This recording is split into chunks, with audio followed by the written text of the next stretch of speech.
Jerry Brown here with Jerry Brown Travels. And Laura here. Well, today we are going to answer a question. The question has been asked to us many times. Give us the story, the backstory about you guys and your first visit to Ajijic, Chapala, Lake Chapala area here. So this is what this video is going to be about. What's your experience on that time? Well, my experience I nervous because every time I moved to other country, I was so worried about the money and the language, and then what we're gonna do, where we're gonna stay, are we gonna have an English speaking or not, and that's what make me worry. And then the most thing is like a homesick, like what kind of food. I like Mexican food, but it's not kind of my food. No. So not every day. I can eat. I'm kind of like very frustration is about the language, because everywhere I go I have to learn a new language. That's very difficult for me because my brain wasn't young like when I study English. When I come to study Spanish, oh my God, it's still right now over 10 years and I still didn't speak Spanish yet. Oh, she does pretty good and that yeah, that's the thing. When you live in another country, you always have these challenges. There's a lot of challenges of living in another country, but you take it one day at a time, and you adapt to it and you accept it. And so one of the things is the language. Luckily, well, let's start back in 2006. Yeah, and so this whole journey for us about visiting this part of the world started in 2006 when I had decided, hey, I want to retire. I was hungry to retire. And so what did we end up doing, Lori, back then? Well, back then we end up to sold our business, sold our house, sold our car, and then everything. It just store some of the stuff and get a locket and go. Yeah. So the plan was, because we had, we were working. In fact, Laura, you had a... Well, I have a house cleaning business and I have about 4 or 5 employees, and also Jerry have a landscaping architect business. So he sold that business to his partner. Yeah, and so and you sold your business. I sold my business too. It's not my partner. I don't have partner. Yeah. So we we were, when you're self-employed, you're always making schedules. You're always planning on what you need to do. And so we decided in this journey going forward in our retirement, our plan was to go around the world for 6 years. Yeah, we started out with that as a plan, but then also we decided, well, once we got on the plane and we got relaxed and kicked back there, and we were on our journey for 6 years to visit the world, what else did we decide to do? And then we're looking for the place to retire. Yeah, and that was important to us. Our idea was to find a place that would suit our needs, we'd feel comfortable living there in another country. And also we decided too not to have a real strong plan of being real regimented. That's not a right word. No, that's not a right word. Well, have a real strong schedule that we had to be at this place at this time. So we decided we would travel very slow. And so we started out in, first we started off in India, and then we were in Sri Lanka, Nepal. Nepal, Cambodia, Thailand, Laos, Burma, and Borneo, Singapore. Oh, it's too many, I forget. Yeah, and so we were looking for paradise. And so we were in the highlands of these countries. We were down at the beaches. We were exploring all of the different aspects of it. Was it an area that had, expats? Was it an area that we felt comfortable, being able to speak their language, or basically not being able to speak their language? and would we feel comfortable doing that? So we kept looking and looking. Also, up to date, what we have traveled to, we've traveled to 36 countries up to date. And so that journey there through all of, and again, we focused mostly on Southeast Asia because we knew that would be a cheaper place to live. We needed to really see how our money could stretch the longest. And so by choosing those countries, also, the food's great for Lori there. Yeah, of course, Asian food. I'm an Asian, so I love Asian food. Yeah, what do you expect? You know, when we were traveling like that, we were staying in hotels, and we were staying in hotels. We could stay in hotels. I remember we were staying in one hotel in Cambodia for $3 a night. Yeah, $3 a night or $2.50 a night. So we do a very frugal traveling, and also, but you know, the food is very good. They were clean, and that we had no problem. Yeah. Oh, we upgrade up to the $25 a night, so we have AC and I have a cable TV, and so we was great. Yeah, we were styling. You know, we $25 a night. You know, we're Charlie potatoes. Yeah. So, but then I'll tell you, when you're traveling like that, and usually we would be a month or 2 months in one country, we would try to, if we found an area we liked, then we would stop and we'd get an apartment or a condo so we could get the feel of living in that country.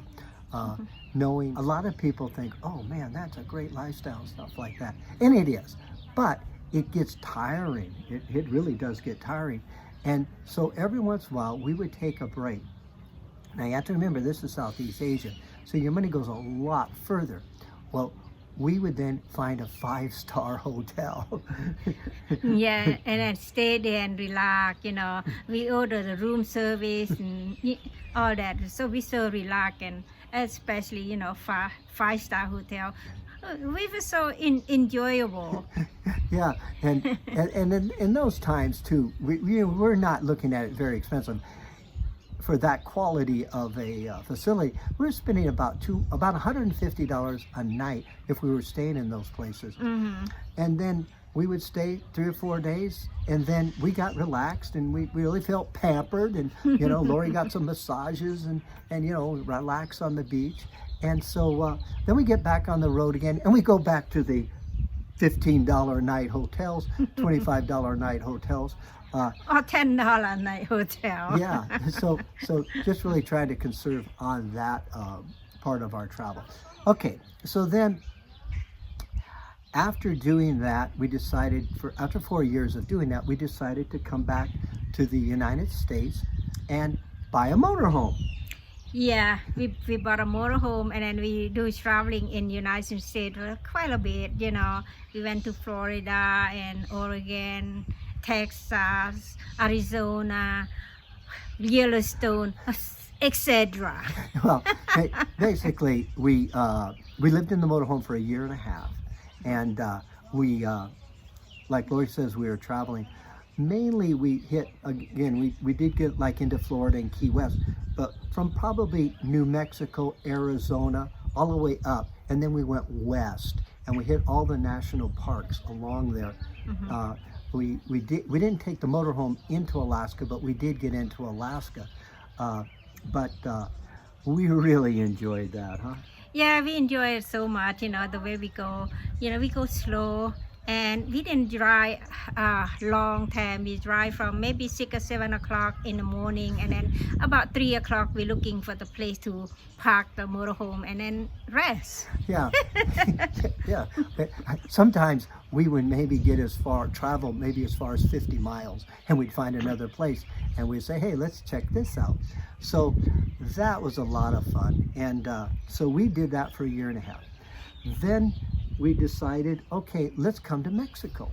Yeah. I had been here, I've traveled through Mexico a lot, and Lori had never been into Mexico. And again, we were looking for a place that we could live on a budget, live within our means, and because I had retired early, I wasn't getting Social Security, so we really needed to watch how we spent our money. We didn't want to drain our savings account. So Yeah. I had heard about this Lake Chapala, Ajijic area back in 1972 when I was traveling here, and I read about it in a little AAA magazine that said it was the largest freshwater lake in Mexico, Lake Chapala, that it had an artist community. It had the largest library of English books in Mexico. It was a retirement community, basically dominated by Americans and Canadians. And so I says to Lori, when we decided to come down, we put the motorhome in storage. And so we have a little car that we towed behind the motorhome, and we took that and we packed it all up with everything we had, and we came down. And I loved Mexico, and Lori had never been here, and I was really wanting her to enjoy it down here. Oh, where's Jerry at? Oh, I'm right here. I was reading my notes. You didn't expect us to memorize all this stuff. I had to make some notes so we could stay on track and not make this too long. And it looks like it's running awful long right now. But let me get to my notes. So we finally made our plans, and we got our car all packed up. So we're driving down to Mexico. And I said, let's go to Lake Chapala, because I read about this thing in 1972. I didn't have the time to visit it. I just was reading an article about it, and I says, it sounds pretty interesting, Laura, let's check it out. So we came, and we ended up, we stayed, of course, in a hotel for a couple of days, and then we looked for a place. And what our thought was is, let's get a place for 1 month. Yeah. And just, again, get a feel for it. Is it someplace that we would like to live? Like 13 years ago. And so we found a little 1-bedroom apartment. After living in that motorhome for a year and a half, when we found this one little 1-bedroom apartment, we thought it was huge. We thought it was so big, but actually looking back at it, it was very small. And so what we decided to do, we says, let's see how low we can live, because again, when you're traveling, you spend a lot more money, but when you settle into one place, you can, save a lot of money. And so we averaged $1,050 a month for 3 months. Mm-hmm. And that worked out great. We decided after staying 1 month, then we do 2 months, and then we did 3 months. And then we got on the road. We started traveling again. So we spent 3 months here, and then we started traveling. So we went all along the Pacific coast. We almost went as far as Guatemala, and then we went in through the colonial towns and all through Mexico for 3 months, I think. Remember, we didn't have a home anymore. We didn't have any place to go back to. We had a motor home, and it was storage in California. Mm-hmm. Well, we says, that place back there where we've been spending 3 months, that place, Ajijic, Lake Chapala, that looks like our place. That looks like, after traveling, after checking out so many places, that looks like where we want to go. So what we decided to do, we would go back to the United States, we'd take our motorhome out, and we would sell it. And that's what we did. Unfortunately about that is because we were upside down on the motorhome, we had to take out $28,000 out of our savings to pay it off. Yeah. Because we didn't want to have the expense of a motorhome if we're going to be living down here. Uh-huh. And so we did that. And so we came back down. Well, I wanted Lori to have a better place, and in other words, a little larger place, because she could set up her sewing room, and she could set up her little hobbies and have a garden and stuff like that. So we rented in a gated community. We rented. The other thing that was really, when we moved to this larger unit, it worked out pretty good, because we rented from a Canadian couple, and they liked to come down. They were snowbirds, so they would come down 3 to 4 months a year. And so we had it the rest of the year. And so what was great about that is we could continue traveling, and but we didn't have to pay that rent. So once we left, we had that extra money to spend for traveling. That worked out great. So say, once in 2012, what happened here. The cartel came into this part of Mexico, and basically, we do have a video on that, but basically they closed it up. And so we decided maybe Mexico is not going to be our place to live. So we decided, because remember, we sold everything in Hawaii, but we decided to go back to Hawaii and go to the Big Island and check it out there. Yeah. And so we did. And so what did we end up doing? we bought a house, right? Yeah. Yeah, we bought the house, and then we end up to remodeling the house, and after that, and we take off about 2 or 3 weeks to go to Japan, and after come back Japan, and then we can't stay in Hawaii because it's too quiet, so we end up to back to Mexico again. I got really bored there, and I missed back here in Lake Chapala and Ajijic. Well, everything calmed down with the cartel. That actually, the disrupt was probably only a month, and so we decided, well, let's move back there. So that's what we did. We came back here, and we've been here. And so the long and the short of it is that Ajijic is our home, and we've just recently bought a home, and we'll be remodeling it. It's a 2-bedroom, 2-bath, small unit. We're downsizing. We're renting right now, and rent's gotten, for us, quite a bit expensive. So we're actually working our way out of our budget. We're spending too much, so we're downsizing. And we bought this property, and so that's what our plan is going forward, is traveling still after everything calms down in the world and it makes it safe again. And then we'll have a home base to come to. What's really nice too, we'll be able to, like when we travel, say 3 months or 4 months, we'll be able to rent our place out to the snowbirds. So we can have income coming in, you know, and then that gives us that money to travel on. So that's a good program that we really enjoy having here. Yeah, that's very, very good program. Yeah, we move into our house. Yeah, so and we'll give you, we're going to be doing some remodeling on that, so we'll make some videos and we'll show you what that looks like there. Ajijic is our home now, and Mexico is our home now, and you know, there's a lot of challenges, like I say before, in living in another country, and you have to be committed, you know, to want to live in another country, because a lot of things are different. I mean, a lot of things are different.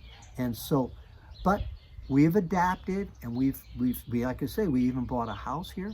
Well, and so this is home for us, and we feel comfortable here in that this area is growing really fast, really fast. And they're doing a lot of development in here. And I'm not sure going forward how we're gonna like that. But you can't stop progress. So, but Ajijic's home, huh? Ajijic is home. Yeah, we love Ajijic. So now, since I stay here over 10 years here, and then I feel like it is a home. The language is a little bit problem, but you know, so Ajijic, you don't need to speak Spanish all the time, so you speak English. When you go to restaurant or go to buy the food and things like that, mostly we can find a couple people can speak English to translate that. So I'm happy here. Yeah, we're happy here. Okay, that's our little story. That's the backstory, how we came to Mexico, our first visit here, and how it all turned out. We'll keep you informed as it goes forward. Okay, thanks for following us. Now also, we didn't bring the bell. Uh-oh, ding, ding, ding, ding, ding, ding, ding, ding. Subscribe. There's a little notification up there, and you're supposed to ring the bell. And we didn't bring the bell. Okay, so check on that and make a comment. And if you have any questions you want us to answer, please forward that to us. And I think next week I will be going through a question and answer period with you and answering a lot of your questions. So this has been Jerry Brown and Lori here with with giraffe. With Jerry Brown Travels. that's better. Adios.